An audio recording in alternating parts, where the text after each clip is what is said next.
আসসালামু আলাইকুম। সবাইকে শুভ সন্ধ্যা, শুভরাত্রি। কেমন আছো সবাই? আশা করছি সবাই ভালো আছো, সুস্থ আছো। তো আজকে আমার এই কথা স্পষ্ট শোনা যাচ্ছে কিনা এবং আমাকে ক্লিয়ার দেখা যাচ্ছে কিনা? যদি দেখা যায় একটু জানাও। তারপরে আমরা আমাদের প্রশ্নগুলো সমস্যার সমাধান করব। একটু আমাকে জানাও যে আমার কথা স্পষ্ট শোনা যাচ্ছে কিনা? আজকে আমি ৬ষ্ঠ থেকে ৯ম শ্রেণী পর্যন্ত সবগুলো ক্লাসেরই আম স স সমস্যাগুলো সমাধান করার চেষ্টা করব। প্রশ্নগুলো থেকে আলোচনা করব। আশা করি তোমাদের উপকার হবে। আচ্ছা, এখানে যারা আছো অনেকেই লিখছো ৯ম শ্রেণী চাই, ৭ম শ্রেণী চাই।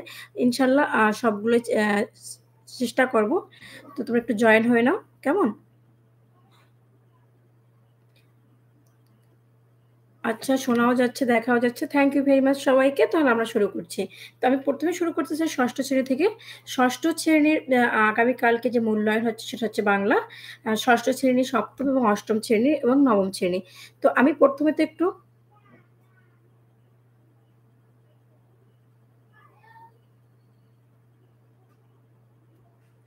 আ একজনের প্রশ্ন আচ্ছা দেখি কে আছো আমার সাথে? এখানে আছে ময়না, লাবিবা, তারপরে আছে তোহা, আশা করি সামিয়া আছে। তারপরে বৌদি এমডি বদিউল আলম। তো আমি আসলে বদিউল আলম। তারপরে হচ্ছে ৯ম শ্রেণী চাই। তারপরে হচ্ছে সেতু আক্তার, আ ৭ম শ্রেণী চাই, মিথিলা আছো। তারপরে আশাকুর রহমান সামিয়া। আম এরপরে রেক্সা ওকে। তারপর হচ্ছে ৯ম শ্রেণীর যে প্রশ্ন দেওয়া হয়েছে সেটি কি ঠিক কিনা? আসলে সেটা আমিও তো বলতে পারব না যে সঠিক ঠিক কিনা। তবে মনে হচ্ছে 90% সঠিক এটা। ফাবিহা চৌধুরী, তারপরে রিয়া আক্তার স্পষ্ট শোনা যাচ্ছে। তো ফাবিহা চৌধুরী আছে, কথা শোনা যাচ্ছে আর দেখাও যাচ্ছে। আ তাসমিম, তারপর হচ্ছে সাহিব চৌধুরী, তারপর হচ্ছে আশামণি এবং লাবিবা। ঠিক আছে, থ্যাংক ইউ সবাইকে। অনেক, অনেক ধন্যবাদ। তো আশা করছি তোমরা সাথে থাকবে এবং আমাকে যদি তোমাদের কোনো প্রশ্ন থাকে সে প্রশ্নগুলো নিয়ে প্রশ্ন করবা। আর এখানে যারা আছো তোমরা যদি তোমাদের ৬ষ্ঠ, ৭ম, ৮ম শ্রেণী যে থাকুক না কেন, তোমাদের যদি কেউ থাকে তাদেরকে বলতে পারো।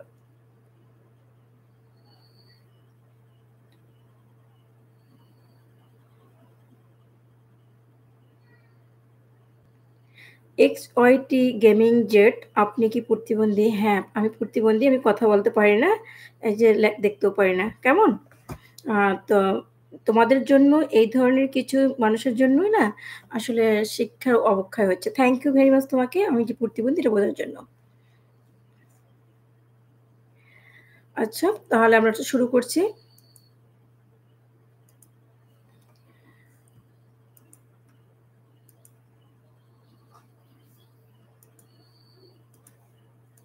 হচ্ছে ৭ম শ্রেণী, ৬ষ্ঠ শ্রেণী।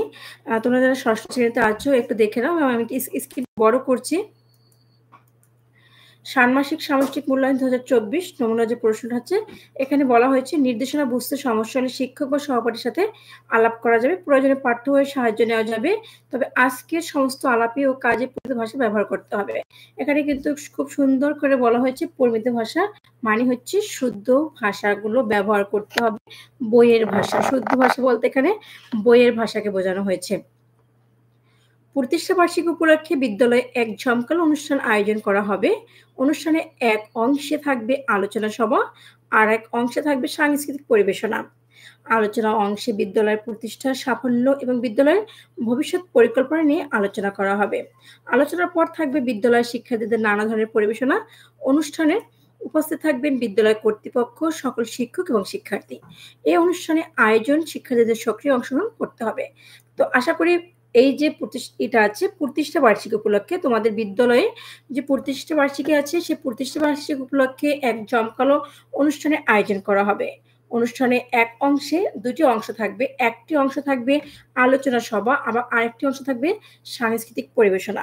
সাংস্কৃতিক পরিবেশনা বলতে এখানে নৃত্য, নাচ, গান, সঙ্গীত প্রভৃতি। আর আলোচনা সভা হবে যে বিদ্যালয়ের শুরু থেকে শেষ এখন পর্যন্ত তাদের কর্মযজ্ঞ কিভাবে শুরু হয়েছিল এবং কিভাবে বিদ্যালয়টা আজকে এইখানে এসে দাঁড়িয়েছে। আলোচনা অংশে বিদ্যালয়ের প্রতিষ্ঠা, সাফল্য এবং বিদ্যালয়ের ভবিষ্যৎ পরিকল্পনা নিয়ে আলোচনা করা হবে। বিদ্যালয় কিভাবে প্রতিষ্ঠিত করা হয়েছিল, এখন বিদ্যালয় কতটা চড়াই-উতরাই পার করে আজকে এই অবস্থানে এসেছে এবং বিদ্যালয়ের ভবিষ্যৎ পরিকল্পনা নিয়ে আলোচনা করা হবে। আলোচনার পর থাকবে বিদ্যালয়ের শিক্ষার্থীদের নানা ধরনের পরিবেশনা। বিদ্যালয়ের যে শিক্ষার্থীরা আছে তাদের অংশগ্রহণে বিভিন্ন ধরনের সাংস্কৃতিক অনুষ্ঠান থাকবে। অনুষ্ঠানে উপস্থিত থাকবেন বিদ্যালয় কর্তৃপক্ষ, সকল শিক্ষক এবং শিক্ষার্থী। এই অনুষ্ঠানে আয়োজনে শিক্ষার্থীদের সক্রিয় অংশগ্রহণ করতে হবে। উপরের অনুষ্ঠানকে কেন্দ্র করে জোড়ায় আলোচনার ভিত্তিতে নিচের কাজগুলো করো। এই যে কথাগুলো এখানে বলা হলো প্রতিষ্ঠা বার্ষিকী উপলক্ষে বিদ্যালয়ের এই প্রতিষ্ঠা বার্ষিকী উপলক্ষে কেন্দ্র করে জোড়ায় আলোচনার ভিত্তিতে নিচের কাজগুলো করো। জোড়ায় আলোচনা মানে একটা জোড়া কাজ। তোমাদেরকে আগে কিন্তু বলা হয়েছিল তোমাদের ৩ ধরনের কাজ থাকবে। একক কাজ, দলীয় কাজ, জোড়ায় কাজ। তো এটা হচ্ছে জোড়ায় কাজ ২ জন করে। এই অনুষ্ঠানে আয়োজন নিয়ে কথা বলা যায় এমন ব্যক্তিদের একটি তালিকা বানাও।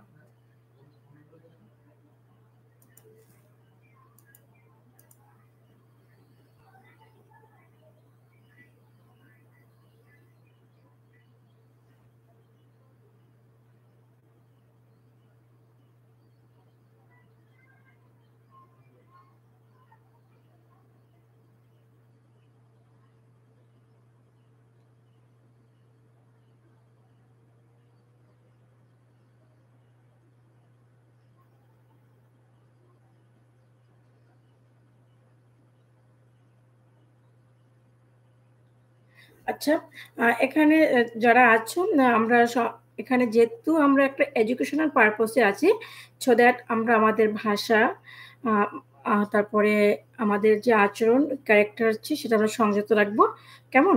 আর তোমরা যারা আছো এই যে আছো একটু তোমাদের যে কোয়েশ্চেন গুলো থাকবে কোয়েশ্চেন গুলো লিখে রাখবা। আমি আ চেষ্টা করব যথাসম্ভব উত্তর দেওয়ার জন্য।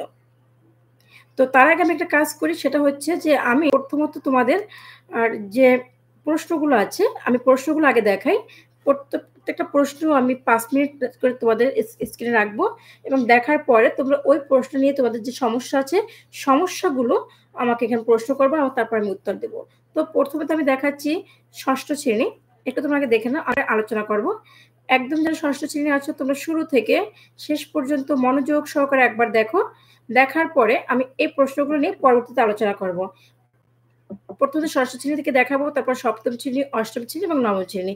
এবং তোমরা দেখার পরে তোমার যে সমস্যাগুলো আছে সেই সমস্যাগুলো আমাকে প্রশ্ন কমেন্টে জানাবো, আমি উত্তর দেব এবং এই পুরো প্রশ্ন নিয়ে আলোচনা করব।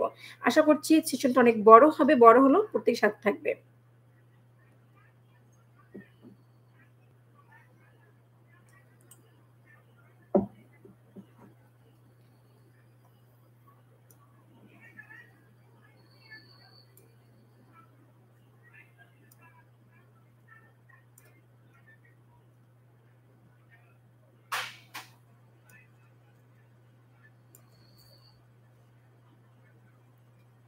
দেখো ৬ষ্ঠ শ্রেণীতে আছে তোমাদের কিন্তু অনুচ্ছেদ লিখতে হবে এবং অনুচ্ছেদটা সম্ভবত লিখতে হবে তোমার বিদ্যালয় সম্পর্কে।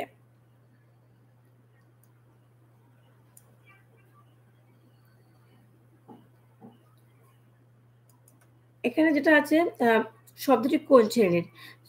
আঁকো তোমার অনুচ্ছেদ থেকে ৫ টি শব্দ নিচের ছকে বাম কলামে লেখো। শব্দগুলো কোন শ্রেণীর তার ডান কলামে লেখো।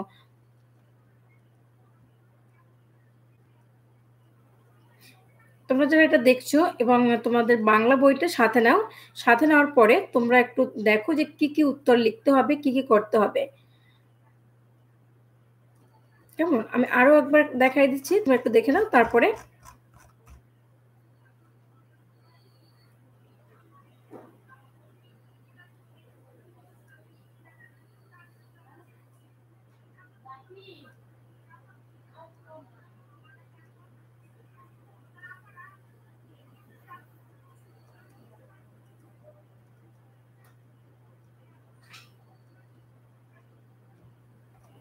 কেমন? এটা গেল এখন আমি যেটা দেখাবো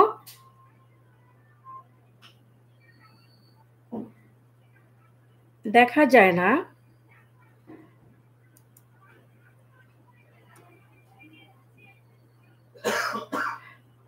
হ্যাঁ, অবশ্যই শেয়ার করতে পারেন।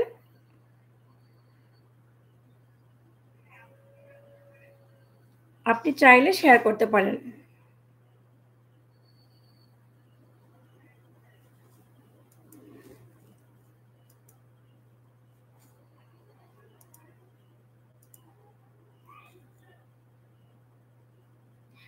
আচ্ছা, আমি যখন এটা তো সরাসরি ছাড়বার থেকে স্ক্রিন শেয়ার করি। না তো তখন হয় কি একটু এটা ব্ল্যাক হয়ে যায় কিন্তু কিছুক্ষণ পর আবার ঠিক হয়ে যায়।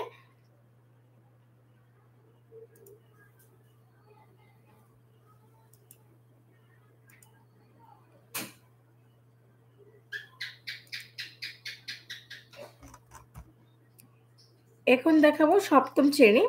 এটা হচ্ছে ৭ম শ্রেণীর জন্য। তোমরা যারা ৭ম শ্রেণীর শিক্ষার্থী আছো একটু দেখে নাও।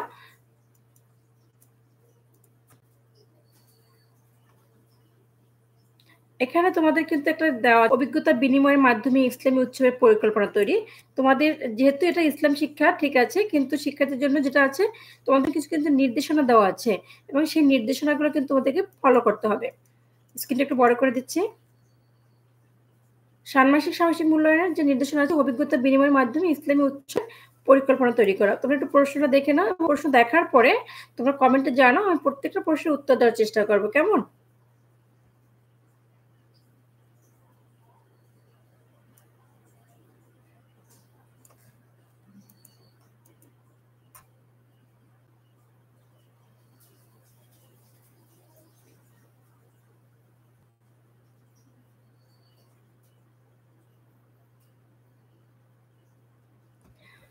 কোনটা আচ্ছা দেখাবো। প্রত্যেকটা আবার দেখাবো একটু ওয়েট করো প্রত্যেকটা টপিকস দেখানো হবে।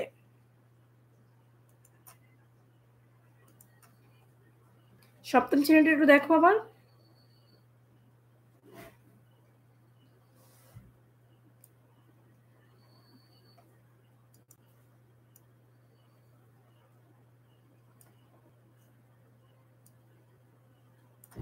দেখো ৭ম শ্রেণীতে কিন্তু ৪ টা কাজ, মাত্র ৪ টা কাজ রয়েছে ইসলাম শিক্ষায়। এই ৪ টা কাজ নিয়ে তোমাদের কাজ করতে হবে। আগামীকাল কিন্তু ৭ম শ্রেণী তোমরা যারা আছো, আম তোমরা কি জানো যে আগামীকালকে বই নিতে হবে কিনা? একটু জানাও তো দেখি। কি জানো যে বই নিতে হবে নাকি নিতে হবে না?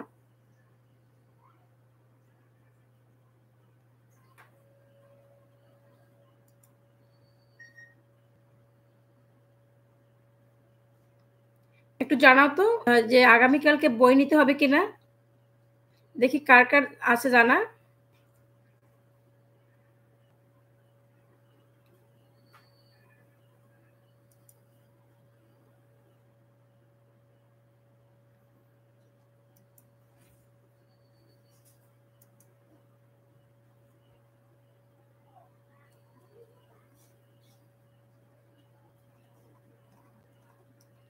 তারপর একটু বলে দেই যারা ৬ষ্ঠ শ্রেণীর আছো আগামীকালকে বাংলা, আগামীকাল অবশ্যই বই নিয়ে যেতে হবে ৬ষ্ঠ শ্রেণীর জন্য।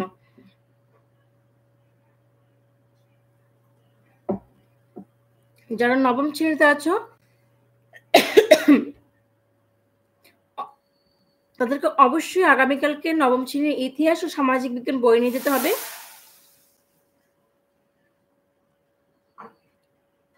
আর জীবন ও জীবিকার বইয়ের কথা এখানে উল্লেখ করা হয়নি। তবে জীবন ও জীবিকার বইটাও কিন্তু নিয়ে যাবে। কেমন?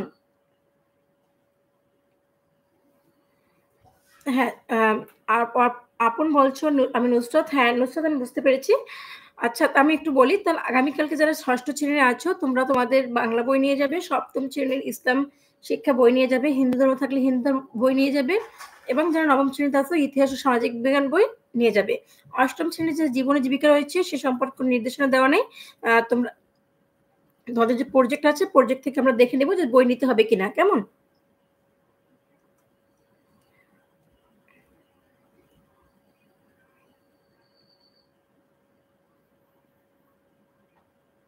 হ্যাঁ, সিলেটে বন্যা চলছে সেটা তো সারা বাংলাদেশের মানুষ জানছে এবং আজকে আ ন নোয়াখালীর ওদিকেও কিছু জায়গায় পরীক্ষা স্থগিত করা হয়েছে। হ্যাঁ, ৯ম শ্রেণীর কোয়েশ্চেনস দেওয়া হবে। প্রত্যেক ক্লাসেরটাই দেওয়া হবে। শুধু ৯ম শ্রেণীর না, ৬ষ্ঠ, ৭ম, ৮ম, ৯ম প্রত্যেকটাই দেওয়া হবে।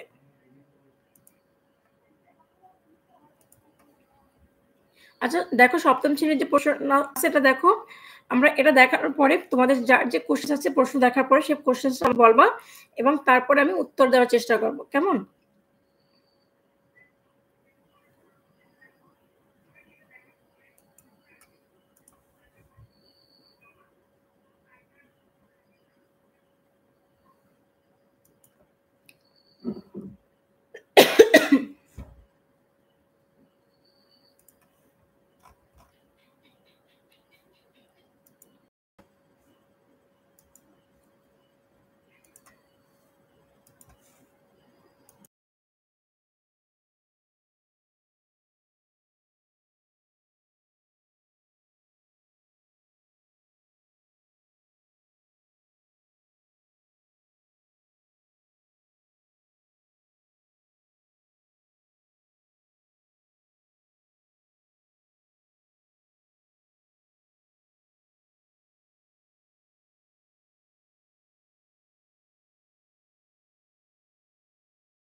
এবার দেখো জীবন ও জীবিকা ৮ম শ্রেণী।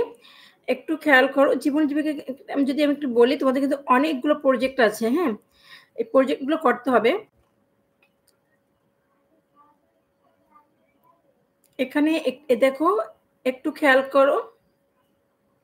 তোমাদের যদিও ৫ ঘন্টা সময় করা থাকবে তবে তোমরা স্কুলের শিক্ষক এবং তোমাদের কাজের উপর ডিপেন্ড করে ৫ ঘন্টা থেকে বেশি হতে পারে, কম হতে পারে।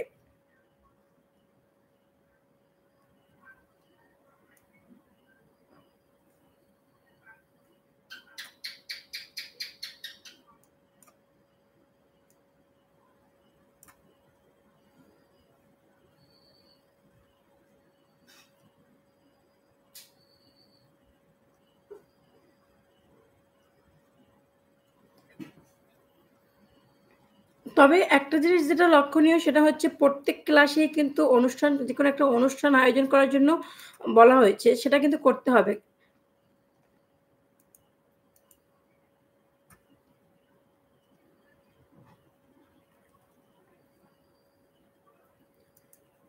তো এরপরে হচ্ছে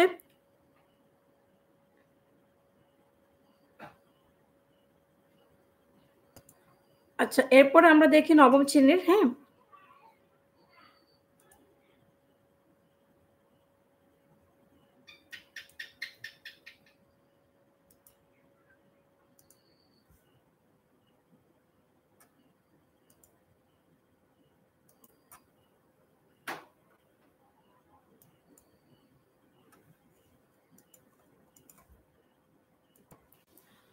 এটা হচ্ছে ৯ম শ্রেণীর ষান্মাসিক সামষ্টিক মূল্যায়ন ২০২৪। হয়তো এই মুহূর্তে তোমাদের স্ক্রিনটা ব্ল্যাক হয়ে আসছে। ব্ল্যাকের পরে কিন্তু আবার ক্লিয়ার হয়ে যাবে। ষান্মাসিক সামষ্টিক মূল্যায়ন ২০২৪ ইতিহাস ও সামাজিক বিজ্ঞান ৯ম শ্রেণী। আমরা এখান থেকে একটু শুরু করি। দেখাই।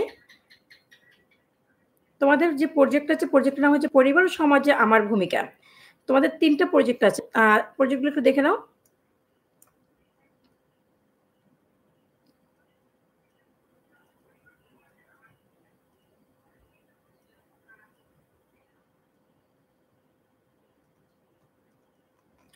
নবম শ্রেণীর তোমাদের জন্য কিন্তু বোর্ড বইটা মাস্ট বি নিয়ে যেতে হবে। দেখো এখানে কিন্তু মেনশন করা আছে এই কাজটি করার জন্য আমরা বৈজ্ঞানিক অনুসন্ধানের ধাপ অনুসরণ করব। অনুসন্ধানের ধাপগুলো আমরা পাঠ্যপুস্তকের ৬, ৭ নং পৃষ্ঠায় পাবো। প্রয়োজনে আমরা আবারও দেখে নিতে পারি। তোমাদের যে বোর্ড বই